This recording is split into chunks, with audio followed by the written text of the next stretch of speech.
Hi, everybody. Welcome to Away Games, the Chicago Cubs baseball podcast. My name's Kevin McCaffrey, and the other guy here is Adam Mamawala. What's up, Adam?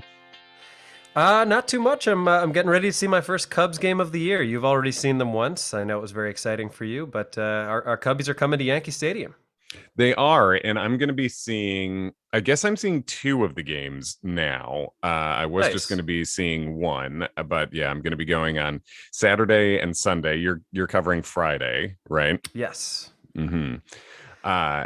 Yeah, I saw the Cubs lose to the Brewers 7-6 at Wrigley in person, and then now they're going to be playing the best team in baseball by record as we speak right now, and the Cubs have dropped below the Baltimore Orioles, who have been historically bad the last couple years, and I think by roster wise, from what you would say looking at it, got worse going into this year, and Mm-hmm. the Cubs, as we're speaking right now, just came off a spanking by the powerhouse Orioles.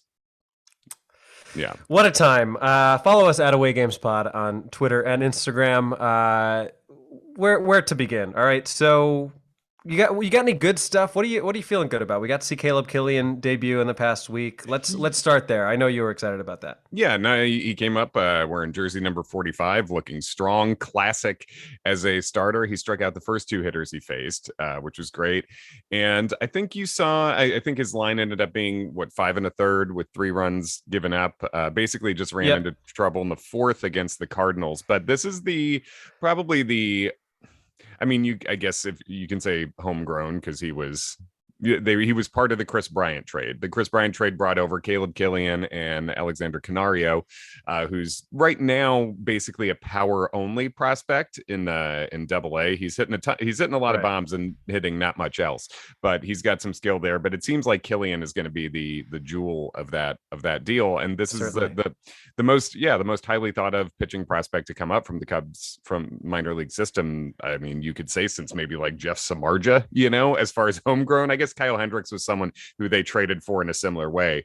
That Yeah, I mean, people were excited about Marquez, but I don't think I necessarily put him in the same category. Yeah, I think that's a good call because Marquez was, I think, a guy who cracked the top 100 prospects, which on the Baseball America list, I think Killian literally was just entered at 100 on their top Right. 100 list. So I think you could say Marquez too, but I think Killian is a guy who was performing at higher levels than we saw Marquez perform at, and he came in and was throwing, he lost a couple miles an hour off the fastball pretty quickly, but it's a debut, and I think he pounded the zone. We saw the different kinds of fastballs he throws, a little bit of a curve, and I think it was nice to see him make that debut. Yeah, it's exciting to see him be up as quickly as he is. Also exciting to see someone with a more Irish name than you on the Cubs. Yeah, it is a pretty aggressively Irish name. You go hard with Caleb to begin, I feel like, Yeah. but I mean, Killian isn't that like a shitty beer? Killian's Irish it's Red. not even that shitty. Killian's Irish Red. No? This is it's. I mean, it's not. I don't know. It's not the beer of kings or anything. But I think it's. I yeah. It was. I remember because that used to be, for whatever reason, in high school, that would be the go-to keg beer at house parties for a while, which is sort of a weird. It's a weird choice for a keg beer, but my high school was like a bunch of rich kids, so it made Right. sense that they wouldn't go Bud Light or Coors Light or whatever, but they also don't know how to drink, so Killian's Irish Red was just like a Yeah, I was pick. gonna say I can't imagine anyone having afforded that, but I guess if you grew up in a rich area, right, the bougie Yeah. Hinsdale community could afford Killian's Irish Red. Our our, Mm-hmm. our keg beer of choice, even in college, was Keystone Light. Yeah, Keystone was a classic. A much more Cubs choice I had in college Yeah. at Ball State University. Old Style would be the go-to. Ooh. So we would be a 30 pack for $8.99 back in Wow. 2004 was what we Jesus. were rocking with. Bring that back, Biden. Come on. Could have, yeah, quite a case race there for 8.99. My goodness. Yeah, the like, fancy people would get giving. I went to school in like I guess central south-ish Jersey, but the like fancy beers you could get were Rolling Rock or Yingling, both of which are pretty shitty. Pennsylvania beers too. Oh Yeah. yeah, big hmm time. Rolling Big Rock was time. the first beer I ever got drunk off of. I Really? yeah, it was several drinking occasions into my I suppose 14th year, and I for a second, I like after having 2 or 3 beers at a couple of parties, I was like, I don't feel anything. Maybe I'm immune to getting drunk. And then and then I had like a lot of Rolling Rocks. I was like, oh my god, it's happening! It's actually happening. I'm crazy. Some of you may know Rolling Rock as the beer most prominently featured in the HBO show Mayor of Easttown. I'm Mm. pretty sure just so that they could have her say Rolling Rock in a Philly accent, they just talk about like Rolling Rock and hoagies and all sorts of horrible things. But my Mhm. my first time, I was a late bloomer in a lot of ways. My first time getting drunk was my freshman year of college, and similarly, like I didn't know what it felt like to be drunk. And looking back, I feel like my first time being drunk was a lot like how I feel if I'm around people who are doing coke, where I just like couldn't shut the fuck up. Yeah, right. Yeah, because it feels magical, and you feel the confidence come from a place that you did not have it before, and you're like, oh my god, talking's easy now. Like I can talk, and am I amazing at talking? Yeah, and then you, I guess some people quote unquote graduate to coke. I get eventually. Sure. I'm just beer, I and just it does stayed with make the booze. Yeah. yeah, it does make sense we're talking this much about being drunk watching this horseshit season of baseball. And when I say horseshit season, I again, it's probably annoying to hear repeated if you listen to the show frequently, which if you're listening now, I assume you do. It would be a weird time to hop in on a Cubs podcast, I feel like, but it's rooting for all the players. I enjoy watching these players. The season is horseshit by choice. So Right. so that's basically what I mean. And speaking of drinking and things that happened this week, there was a moment in the Cubs bleachers that went viral where there was a big pyramid of cups, Yeah. and an usher just very casually came over and like one hand just like poked it to knock the whole thing down. Did you see that? Yep. I mean, the Cubs organizationally won't even extend a pyramid. Mm. It won't. They had to get rid of it They tore early. it down. They tore it down and started over. It was going to be due for arbitration. It had it It's true. lasted Yeah. another couple innings, Yeah. so you gotta move on from it fast. I mean, like, so we saw Killian be good this week. We saw, honestly, it's when you said what are good things from this week, Frank Schwindel's hitting the ball better. Frank Schwindel is I mean, against the Cardinals, he absolutely hit the shit out of the ball, Hmm. which is great to see, especially for a guy who like we. I don't even think we talked about it that much, but he had that crazy 24 hours where he like got sent back down and then got called right back up to go to San Diego. But yeah, I think right now, for me, the consensus best thing that's happened this year is Christopher Morel looking the way he's looked. I Yeah. mean, I can't think of anything more exciting than that on this team. No, Morel's looked he's looked great in a way that I just didn't see coming. I mean, I like Yeah. he's showing all the tools that we knew about, and if you follow Cubs prospects and stuff, Morel's a name you know. He was on the 40. He was put on the 40-man roster, which means he was protected from the Rule 5 draft and stuff. So they clearly thought something of him, but we knew he was an athlete and that he was fast, that he could play plus defense at several positions, and that he had good bat speed. But I've just heard good bat speed so many times for guys who cannot ever make that bat find the ball that Right. I need to see more than that. And if you look at Chris Morel's stats over the last several years, it seemed like he was sort of a classic profile of a plus athlete that doesn't really have the bat to ball skill. And there's plenty of those guys. And then he's come up here, and not only is the bat finding the ball, but the way he's taking pitches and suddenly being a guy who walks a bunch is crazy. And it seems like Yeah. just watching the way he takes these pitches, he's not guessing. It seems like he's really locked in to an approach here, and somehow has become this version of Chris Morel. Obviously, I mean, this version of it is this is an all-star. I'm not saying that's what he's going to be, but I mean, whatever. I mean, you got to wait until he fails to think he's going to, and he's just Right. not doing that. This seems like the Chris Morel. It seems like he showed up at AAA this year, and now he's a prototypical leadoff hitter when that was never in his tool set. So it's been awesome. And I believe his streak is still alive of reaching base every game that he's been in the majors. I think it's up to 21 games now, the all-time record being 24 by, shockingly, Rocco Baldelli. Not that he was Oh. bad or anything, but I would not, if you gave me 100 guesses, I don't know that I would have come up with Rocco Baldelli as the the person with the record for that. I believe Baldelli was on base his first 24 games in the majors. Okay, yeah, Baldelli. I really remember really liking Baldelli as a prospect. Yeah. He was like a weirdly tall and fast center Hmm. fielder. He's like 6'4" and had great sprint speed, and is a guy sort of in a little bit of the Grady Sizemore mold, who just had Yeah, yeah, just yeah. the injuries piled up and took away what was supposed to be a good career. Although now he's managing a first place team in the AL Central, so Right. he's still having success. But yeah, Morel has been the best thing we've seen in a while. It seems like that's a guy you just can't take out of the lineup, and is a guy who's going to be a part of the team going forward. And then as a sort of a connection to Morel, another sort of moment that we saw of this season was Willson Contreras coming up to him, doing the deep breath thing, like Yeah. making eye contact with him, telling him to take a deep breath. And then you could see there was a great camera shot of Contreras over Morel's shoulder in the on deck circle, connecting with him. And then you saw Yeah. Morel take a deep breath, and then he walked it off with a sac fly, right? Yep. Yeah, and that's the sort of thing where when you think about the people that the Cubs did not extend, I think you certainly, in my mind, Rizzo was the best example of what you would want a leader to be on a team. Not to say that Chris Bryant and Schwarber and Baez didn't have leadership qualities, but like Rizzo to me felt like the guy. But when we look at this team, and especially who remained, the few of them that remain from the championship run, I just don't. We've at the risk of belaboring this, I don't know what else you would look for in a player other than what Contreras brings on and off the field and in the clubhouse. Like that, isn't that who you want to usher in this new era of Cubs baseball?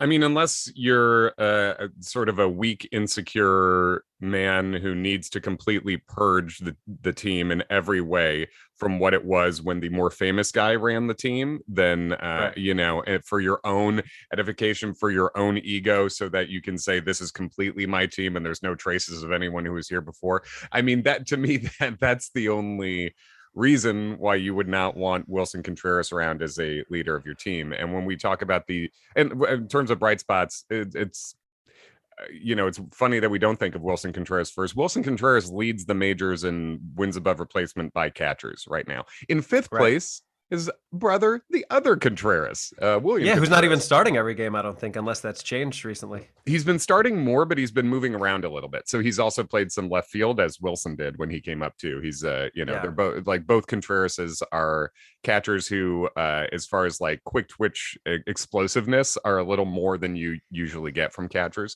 So William Contreras has been playing in other positions as well a little bit, but Willson is finally getting more rest, where we saw Gomes signed and was getting a good amount of catching in there, while Willson would DH, and then PJ Higgins is taking some of that too.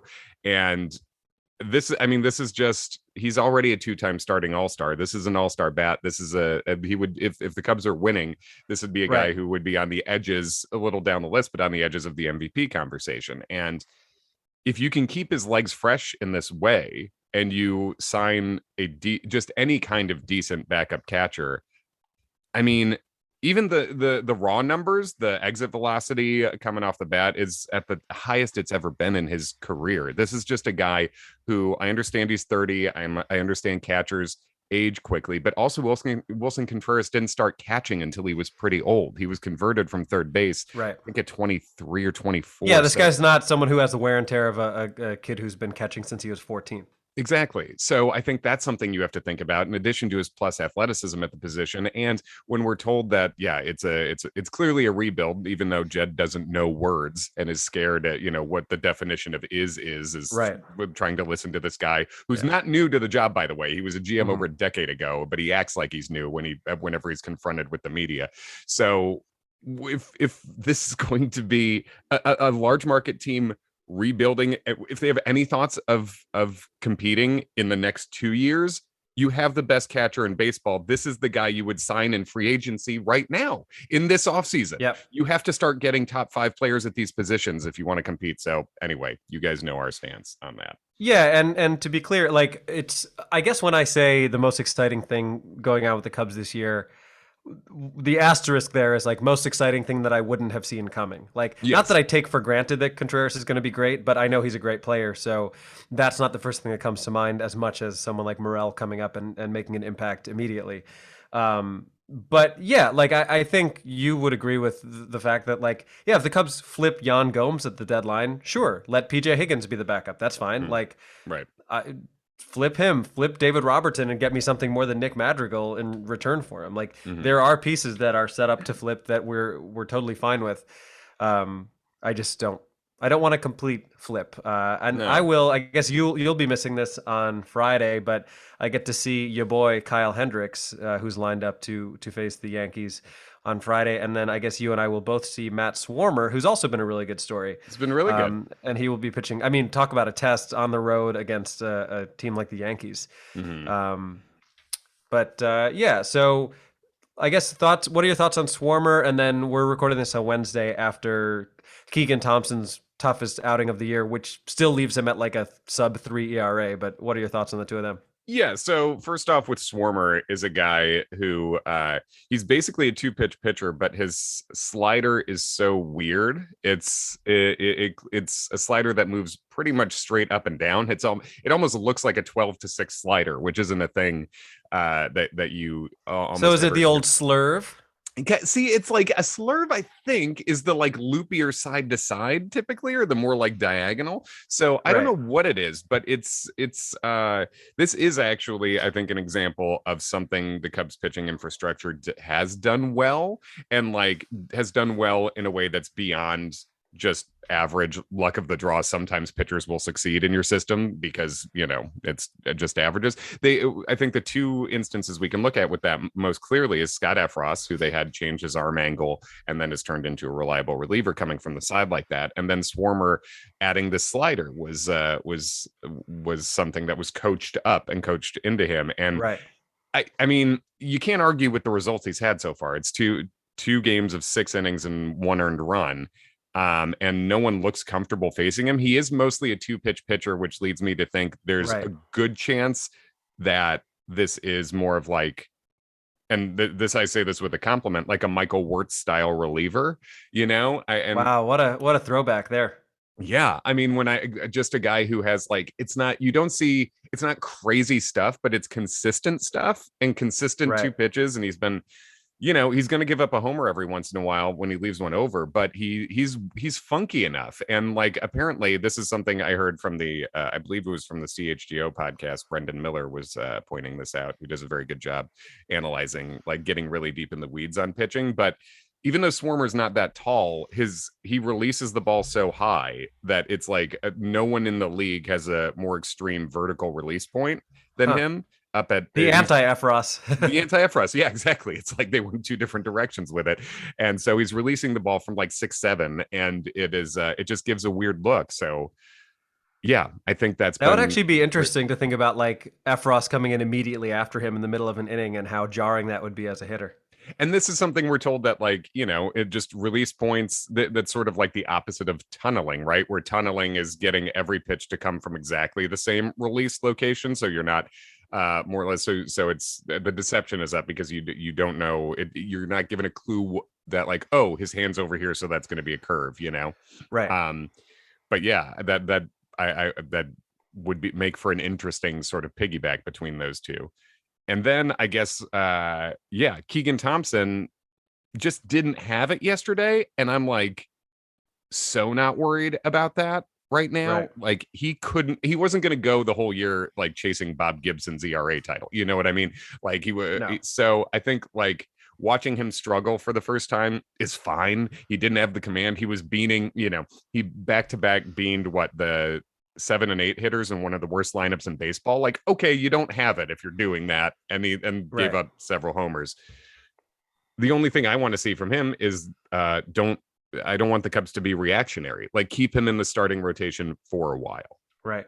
And speaking of not being reactionary, we saw Justin Steele struggle a little bit and then come back and have a really nice start on Sunday. So like that's the exact example of what we're talking about, which is like this is the time when we're retooling, to use Jed's word, Mm-hmm. to see what these people have over the course of a season. What does it matter at this point? Man, we really retooled the front office, didn't we? As soon as really up to the tool factor, as soon as Theo left. Yeah, I think Steele, as we talked about on the podcast last week or a couple weeks ago, yeah, he had a couple of bad outings, but like, I think we have to get comfortable that guys who are new to starting don't dominate from day one almost ever. Like, it takes time and plenty of, I mean, go do yourself a favor. And none of these guys are Greg Maddux, but go look at Greg Maddox's first couple years in the majors. I mean, when the guy's in the 80s with a 5 ERA in a full season, like this, guys don't succeed right away all the time. And we've seen enough, like Steele, I think you could say the performance has been uneven and inconsistent, but we've seen enough really good games from him to know it's in there. And I think it's still worth pursuing as a starter. I tell you what, I think I might slide into Justin Steele's DMs and see if I can buy him a beer this weekend. Hey, that would be great. Yeah, shoot. If you if you do, let me know. We'll I'll come meet up. I believe, did he mention, was it him or Ethan Roberts who mentioned wanting to like go walk around where the old Yankee Stadium used to be? I know one of them mentioned that when we talked to them. I'm trying to remember who. Oh, that's a good. Well, I think it might have been Steele, because I know Steele's been posting on Instagram, like about all the stadiums. Yeah. Crossing off stadiums. So Steele seems to be like really taking that in. And I think being a starting pitcher is the best way to take in those stadiums, because you have days where you're just like, I'm friggin' off. I'm doing a workout and then I'm just hanging out. I mean, you could, if you're a starting pitcher who pitched yesterday, I'm not recommending this, but there's no reason you can't like be drunk at the game. Like you're like not getting in. You could just be the old Red Sox chicken and beer situation. Yeah, exactly. You can now, I think you might see Steele on Sunday. Is that right? That you would line up for that? I'll be there Sunday. Yeah, that might be right. So, and speaking of who you might or might not see, and we've talked about a 6-man rotation, we did get to see the return of Alec Mills last night. So that's another thing to mention. Who did fine. Right. Yeah. I mean, he gave up he gave up a run. I'm bringing up the box score now, but I think it was 1. Yeah. Yeah. Yeah. So, you believe it or not, I was not. I was watching actually some of that game. Why? Yeah. Oh yeah, Mills better than I thought. He threw 5 innings out of the pen, and 5 innings. I didn't realize he went that long. 5 innings, 2 earned runs, 1 walk, 6 strikeouts. I mean, that's a good start he did in relief. So yeah. So where are you sitting on Saturday, by the way? Is that like your friend with season tickets? Saturday, I don't know. Saturday, some friends of mine from way back in Letterman days, like when I was in office at Letterman right out of college, when I was a music assistant there. Some guys who work there, one of whom's actually he is basically the guy who produces the house band for Colbert now. Cool. So he's still but yeah, they just had tickets and and hollered at me. So I don't know where that one is. I know on Sunday, my friend who has the Yankee season tickets, who once said the Yankees are the worst fans in baseball, but now he's clarified they're third. He's clarified they're behind the Red Sox and Cardinals fans. He says he puts them firmly third worst. I think Astros and Brewers have to round out the 4 and 5 there for me. Yeah, Phillies too. Shit, there's a lot of bad fans. There's some bad fans out there. Yeah, online the Astros fans are the worst, I would say, and then in person, the others. And then I think the Brewers just don't have enough fans to qualify. They haven't reached the innings limit. You know how you need a certain amount of innings to qualify for the ERA title. They just don't. They can't fill their stadium even in good years. So they haven't quite reached qualification status for bad fan for me. Totally, and I don't know what Cato Kalin's tweets above replacement is, but it's not great. No, it's not. Yeah, he's taken pretty hard. But the season ticket guy, we will be in the left field, basically right over the left field wall. So got to wear a helmet in case Stanton kills me. Yeah, seriously. Now, will you be wearing any Rizzo stuff? Where do you stand on that? Yeah, I'll wear Rizzo stuff. I think that's yeah. I think that's a good middle ground of I'm clearly here to root for the Cubs, but also I hope Rizzo does well. Yeah, and I think it's always okay to wear Rizzo stuff, and I think that's the best way I can visually cast my vote about where I am as a fan and in this season. Yeah. What's so you're not going to be wearing your Aroldis Chapman gear? No. Yes, I will not purchase any to wear. Yeah. Yeah. Yeah, I Let's think I'm gonna go Rizzo jersey. It like feels less weird than if I were to wear like a Bryant or Baez jersey to a game that they're not involved in. mm-hmm. Yeah. Not that And I I wouldn't still, but like at an opposing stadium, I feel like the Rizzo makes the most logical sense. yeah, I think so too. Uh yeah, and I guess like the Baez and the Bryant jerseys, those will with time and distance, I feel like it feels more regular to Right. wear those jerseys, you know. I could always just wear the Sosa just to see how much people harass me. Yeah. So the what yeah, the one moral place the Cubs ownership has ever taken a stand. Yeah. Yeah. The as far as Cubs topics of the week go, did you have any other Yeah. burning ones on the top of your mind? I didn't really. I do have some baseball topics. What about you? The only Cubs topics is believe it or not, David Bodie's coming back. Like I heard that. Yeah. Alec Mills and David Bodie coming back is just like, what year is this? These are like they have been around. It's weird. Welcome back, I guess, and especially welcome back when um there must be a better version of the Nick Madrigal than we're seeing, but it is sort of it goes with the scouting report. It's just he's never made good contact ever. He just makes a Right. lot of it, and I thought we already did that with Albert Almora. But Ugh. anyway, so David Bodie, I think, is going to be, if he's getting back on the roster, there's going to be a crunch here. And I think Madrigal, who has options left, we're probably going to see go down. And then, yeah, just watching Jason Hayward take at bats, it really sucks because, God bless, he's really been a guy who's put in an effort that hasn't really worked in a while. And Who do you think is responsible for him being in the lineup? Do you think it is Ross? Do you think it's a combination of Ross and the front office? Like who? How can you justify it anymore? I don't think you can really justify it as a regular starter, and but I think it has to be a combination of Ross and the front office. And it's I understand respecting a guy who's been here for a long time and wanting to give him opportunity, but he's had years of opportunity, and then watching this cold, soulless hedge fund like front office and ownership group have their one pocket of sentimentality for Jason Hayward as opposed to anyone else who was Right. with this team really drives me up a fucking wall. Maybe they'll extend Hayward. Honest to God, man, it's like the most trolly stuff it would be. It's just like this is where you have some sort of soul about anything. Is you're starting, you won't stop starting Jason Hayward. When is he off the books? After next year? After next year, yeah. Yeah. So, I mean, Man. it's hard to see how it even gets there, but I mean, it's also hard to see how it doesn't at this point. And I just wish for his sake he got to go. I would love for him to go get to be like the 25th man on a contender or something and come Right. in as a defensive replacement late in games that matter for him. But I mean, I just don't. Yeah, I don't know what team's doing that. I saw someone on Cubs Twitter, I think perhaps rightfully point out something to the effect of like Hayward could never have known the long game he was playing by buying David Ross that suite his whole last season. Yeah, exactly. That's real. That feels like something Jason Hayward, with like the old Britney Spears headset at a TED Talk, would say. It's like, to like college students giving tips on how to have success in your career going forward. Always be nice to the People you pass on the way up because you Mhm. might pass them back on the way back down, something like that. Exactly. So yeah, tell me about the other baseball news you got going on. I just want your thoughts on MadBum being a mad bum and on Joe Maddon being relieved of his duties. It's a mad world this week. MadBum just, it must be exhausting to just live the kind of life he lives because he's just mad. Appropriately, he is a mad bum about everything.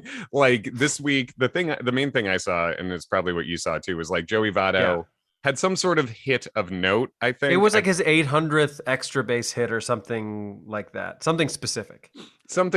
I can't remember if it like broke a franchise record or something like that, but he had some sort of milestone hit, and so they took the ball. They took the ball. It's a common thing, happens in baseball all the time. It happens for, first career hit, 100th homer, whatever, like these are things where you try to get the ball for the guy to have for his trophy case.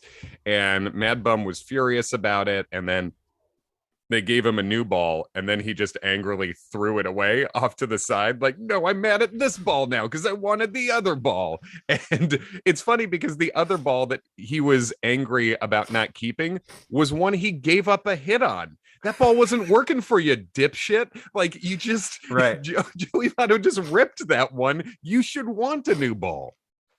It's just so silly. He like MadBum's demeanor makes John Lackey look like Javi Baez. Like Yes. I don't understand how someone can be so cranky all the time. He's making so much money, and he's Yeah. fucking doing rodeo in his spare time. So yeah, that there was that. And then Joe Maddon, look, if your team loses 12 games in a row, anything can happen. The front office can, if you lose 11 games in a row, the front office can trade everyone you've ever loved, as we saw last year. And then if you lose more games than that in a row, you fired Joe Maddon, and then he was replaced with Phil Nevin. And yeah, I don't know. It's the kind of thing where I looked it up though, because after that Angels losing streak, they're still 3.5 games ahead of where the Cubs are currently. So for just a little perspective on how much losing we've witnessed this year, the Angels are now, I think, like 3 games under 500 after they had a really good start to the season. Yeah.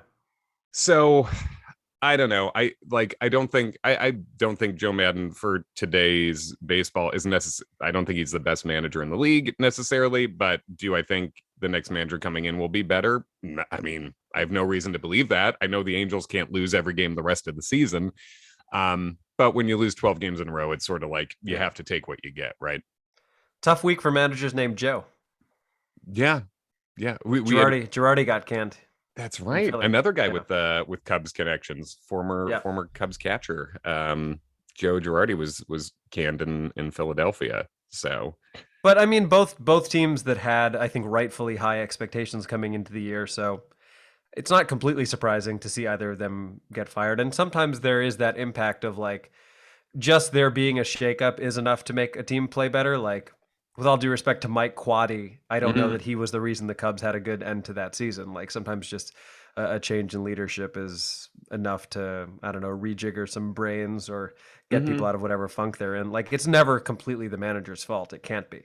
No, and I think if anything, there might be some sort of psychological thing to seeing the manager get cut and then realize like a little bit of a wake up, like, oh, any of us can go, kind of a little bit. And then the other thing, honestly, I think the main actual legitimate statistical reason for the new manager bounce is law of averages, because you tend to get fired when things have been going the worst the longest, and things don't typically go that way. Things progress to the mean for the most part. So usually the new manager bounce is a mirage just based on the game of chance. But again, it's like I like Joe Maddon. Anyone talking shit about Joe Maddon from a Cubs perspective is bizarre because he was the best manager of our lifetimes by a pretty good margin. And whatever, but it's too bad he didn't get to like take the team that he sort of grew up with in the game to more success than this.